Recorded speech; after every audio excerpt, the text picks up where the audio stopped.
Hi friends, welcome to SRK Home. இன்னைக்கு நம்மளோட சேனல்ல என்ன பார்க்க போறோம்னா ரொம்ப டேஸ்டி அண்ட் ஹெல்தியான முட்டை தோசை. இந்த தோசைக்கு நம்ம சட்னி சாம்பார்னு தனியா வைக்கணும்ங்கிறது தேவையில்ல. இந்த தோசையை சும்மா சாஸ் கூட வச்சு சாப்பிட்டாலே போதும். குழந்தைங்களுக்கெல்லாம் ரோல் பண்ணி கொடுத்தீங்கன்னாக்கா ரொம்ப விரும்பி சாப்பிடுவாங்க. வாங்க இப்போ இந்த தோசையை எப்படி செய்யுதுன்னு சொல்லிட்டு வீடியோக்குள்ளார போய் பார்க்கலாம். ஓகே ஃப்ரெண்ட்ஸ், இன்னைக்கு முட்டை தோசை செய்யறதுக்கு ஒரு 2 முட்டையை இந்த மாதிரி உடைச்சி ஒரு பாத்திரத்தில் சேர்த்திக்கோங்க.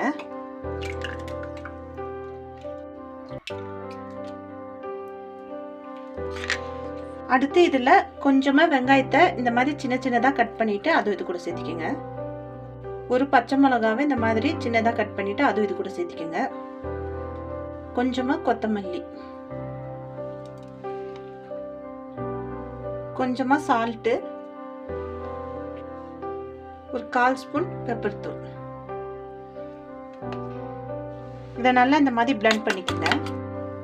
ஒரு தோசைக்கல்லை இந்த மாதிரி கேஸ்ல வச்சு ஹீட் பண்ணிக்கோங்க.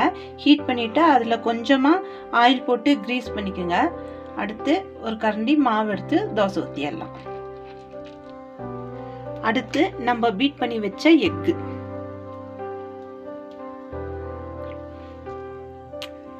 இப்படி இந்த எக்கை ஊத்திட்டு இந்த மாதிரி எல்லா பக்கமும் கொஞ்சம் ஸ்ப்ரெட் பண்ணி விட்டுருங்க. அடுத்து இதுல கொஞ்சமா துருவிய கேரட்,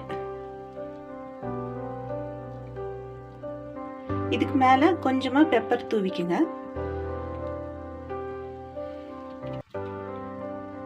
கொஞ்சமா இட்லி பொடி தூவிக்குங்க. அடுத்து இது மேல கொஞ்சமா ஆயில் இல்லைன்னா கீ, ரெண்டு ஏதாவது ஒன்று இப்படி ஊத்திக்குங்க. ஆயில் ஊத்திட்டு ஒரு சைடு ஒரு 2 செகண்டுக்கு மீடியம் ஃப்ளேம்ல நல்லா இந்த மாதிரி குக் பண்ணுங்க. அடுத்து இன்னொரு பக்கத்தை இப்படி திருப்பி போட்டுருங்க. இன்னொரு பக்கத்தை திருப்பி போட்டுட்டு லைட்டா இந்த மாதிரி பிரஸ் பண்ணி விடுங்க. இந்த சைடும் நல்லா இந்த மாதிரி குக் பண்ணிட்டு இதை எடுத்துடலாம். ஓகே ஃப்ரெண்ட்ஸ், இந்த மாதிரி நீங்க பிரேக்ஃபாஸ்ட்டுக்கு முட்டை தோசை செஞ்சு கொடுத்தீங்கன்னாக்கா எல்லாரும் விரும்பி சாப்பிடுவாங்க. குழந்தைங்களுக்கும் ரொம்ப ஹெல்த்தியா இருக்கும். ஓகே ஃப்ரெண்ட்ஸ், இந்த வீடியோ உங்களுக்கு யூஸ்ஃபுல்லா இருந்திருக்கும்னு நினைக்கிறேன். இந்த வீடியோ உங்களுக்கு பிடிச்சிருந்துச்சுனாக்கா நம்ம சேனலை லைக் பண்ணுங்க, ஷேர் பண்ணுங்க, சப்ஸ்கிரைப் பண்ணுங்க. மறக்காம பக்கத்துல இருக்கிற பெல் ஐக்கானை கிளிக் பண்ணுங்க. உங்களை நெக்ஸ்ட் வீடியோல பார்க்குறேன். தேங்க்யூ.